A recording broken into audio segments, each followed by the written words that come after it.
Hello and welcome. My name is Richard and this is First Listen.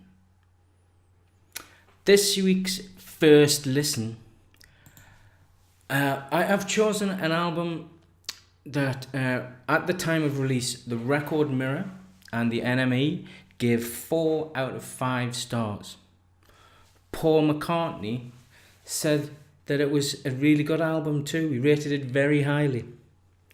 In 1999, Rolling Stone magazine gave it 4.5 out of 5 stars, stating that it was a golden achievement. Q magazine have said that the album is indispensable, and it is ranked 40th in Mojo's top 50 most out there albums. It's ranked at number 55 in Q's top 100 greatest albums ever. In 2012, Rolling Stone put this album as number 347 of the top 500 greatest albums ever of all time.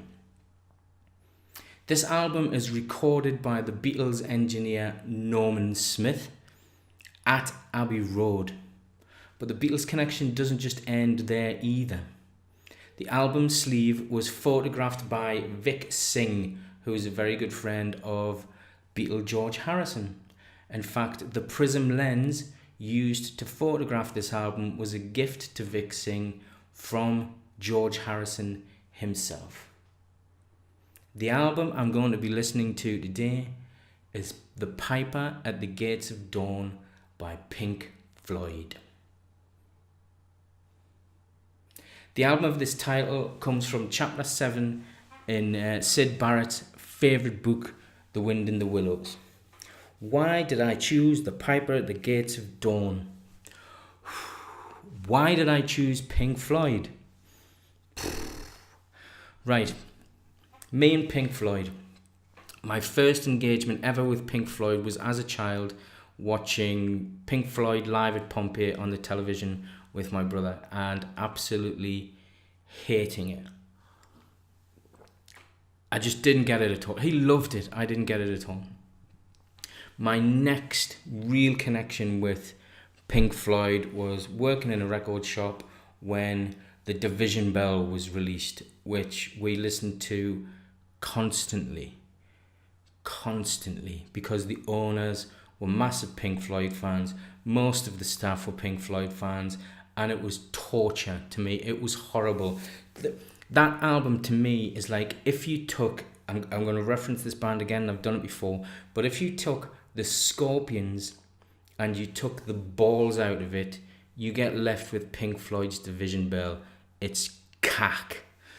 And then also Pink Floyd decided to release Pulse, the live album as well, of the tour that they did of the Division Bell, which we played all the time, and it was torture.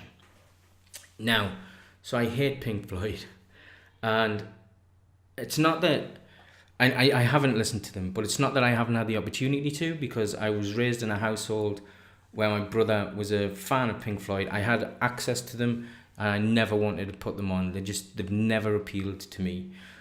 They have some great songs. I'm not going to deny that. Another Brick in the Wall from The Wall is great. Comfortably Numb from The Wall is great. I've seen The Wall. It's terrible. I like Arnold Lane, which is their first single, which is basically what Blur took as the template for what they did from Parklife. And then I heard See Emily Play, which are the bookends of this album that I'm going to listen to, and I quite like those songs. They're not as pompous prog rock. There's a bit more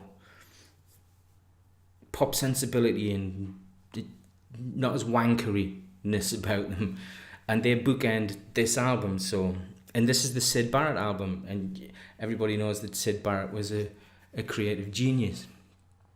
Pink Floyd was formed by 3 architect and an art student. If you remove the art student, you have 3 architects making music.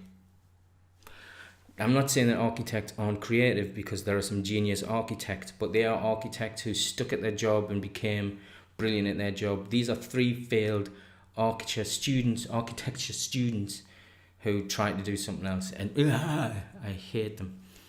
I think this sums them up, right? I've seen a documentary, and I'm paraphrasing, but Dave Gilmour was talking about why Pink Floyd put on such big stage shows, huge lights, pyrotechnics, things flying across the stage, inflatable, the wall, all of this kind of stuff. And he said to Roger Waters, why do we have to do all of this when we do a live show? Why can't we just get on stage and play? And Roger Waters' answer is, because the audience would get bored. If you think your audience is going to get bored, it's because you're writing boring shit music. Something else, this is turning into a rant about Pink Floyd. Something else that really annoys me about Pink Floyd is when I was researching this to choose which album, right? Everybody knows I'm not into expansive prog rock 10-minute wanks, right? And they have a lot of that. There's a one on this. I don't know if it's a big long prog, but it's a 9-minute instrumental song. I'm not looking forward to that. But Floyd have huge songs. I mean, Wish You Were Here is basically just 2 songs, but they have huge long songs. Animals has 3 Pig songs in it. Bookend in the album is Pig with Wings 1, Pig with Wings 2, 1 minute and 20 seconds each. The middle song is 3 Little Pigs or something like that. The pigs, all 3. And it's like 12-13 minutes. Their latest album that they've just done, which took them 15 years to make, which was recorded at the same time as their previous album, how did that take so long, is an instrumental ambient album of songs that are 1 minute and 20 seconds. How do you have an ambient song of 1 minute and 20 seconds? It's not even beginning to be ambient at 1 minute and 20 seconds. It's just an intro, right? So Pink Floyd right now, before I've even heard this album, in fact, Roger Waters, Dave Gilmour, Syd Barrett, let's see what you've done, Syd. So that's probably the longest intro I've ever done on this, because I hate Pink Floyd.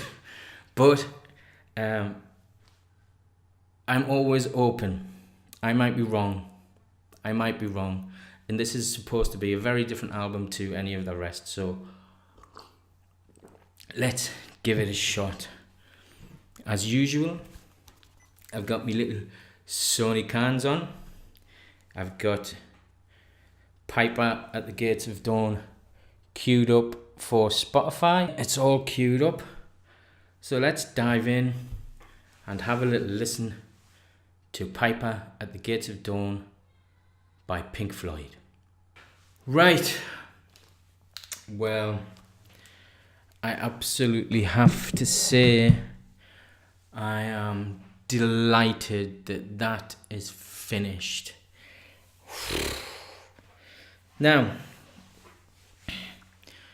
this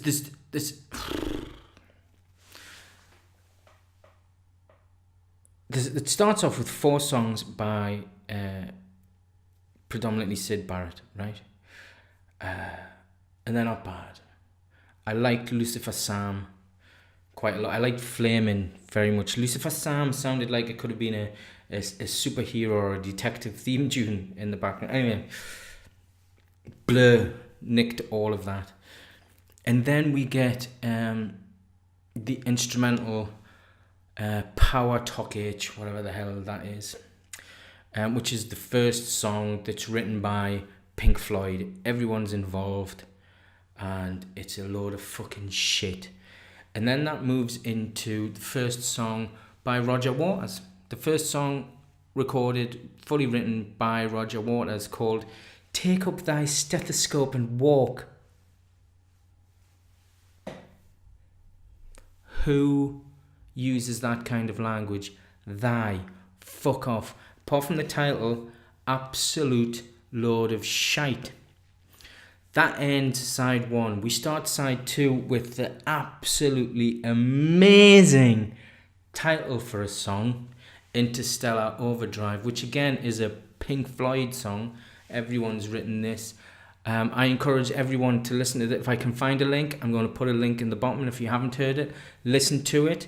I apologize if you commit suicide after it. It is fucking garbage. Absolute fucking garbage. Garbage. I can't express that enough. Garbage. Garbage. I'll say it again. Garbage. And then we move back into a Syd Barrett album pretty much again after that with The Gnome, Chapter 24, The Scarecrow and Bike. And it's hard to get back in and enjoy those songs again after the 3 that came before it, which are just fucking torturous. These 3 songs are what Pink Floyd went on to become when Syd Barrett was kicked out of his own band, being the only one with any fucking talent. And that's what you end up with, is that shite. And even Bike is a letdown because it's... I mean, all of the Syd Barrett songs have this really English folk song melody tradition to them, that kind of...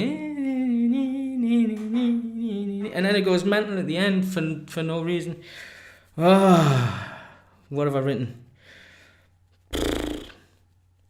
What I have enjoyed about when I've researched this is stories that have came from Norman Smith, who was the producer, who wanted them to be more structured in the studio and be more organised so that they could get things done instead of going on their freakouts, man, like Interstellar Overdrive. And would get really frustrated with Syd Barrett because he would tell him what he needed him to do and what he wanted him to do, and Syd would then go into the studio and do what the fuck he wanted to do, which I kind of admire. It's like, you know, I got this recording contract with my songs, so I'm going to do my songs. So, but aside from that, yes, have I changed my mind about Pink Floyd? No. Will I ever listen to Pink Floyd ever again? Not if I have to. Well, nothing. Pink Floyd is shit. I always have been, which is evident, and always fucking will be. Pompous, middle-class pieces of shit who think they're creating art when they're not. And, you know... LSD, this is an LSD album, and that's why you don't get it, rich man. You never had an LSD experience. Yes, I did. Fucking loads of them. Loads of them. You don't appreciate the Floyd, man, because you don't smoke the weed. Well, so fuck. If you have to alter your consciousness to be able to appreciate something that somebody has made, then it's not made correctly in the first place.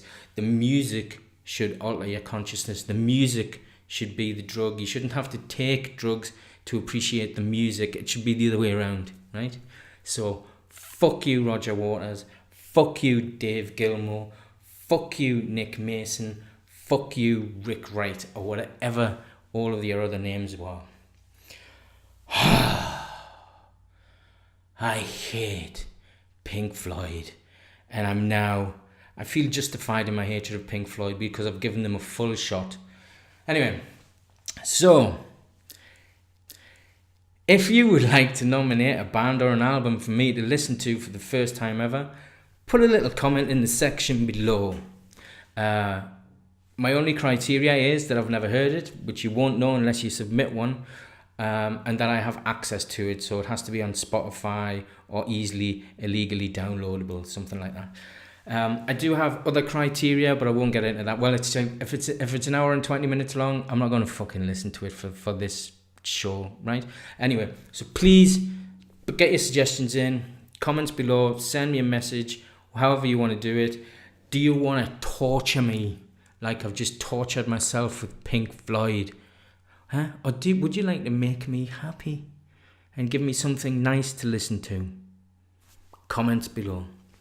What do you think of Pink Floyd's Pipers at the Gates of Dawn? Do you prefer the second incarnation of Pink Floyd when Gilmour joined? Do you prefer the third one when Roger Waters left? Who knows? I hate all of them.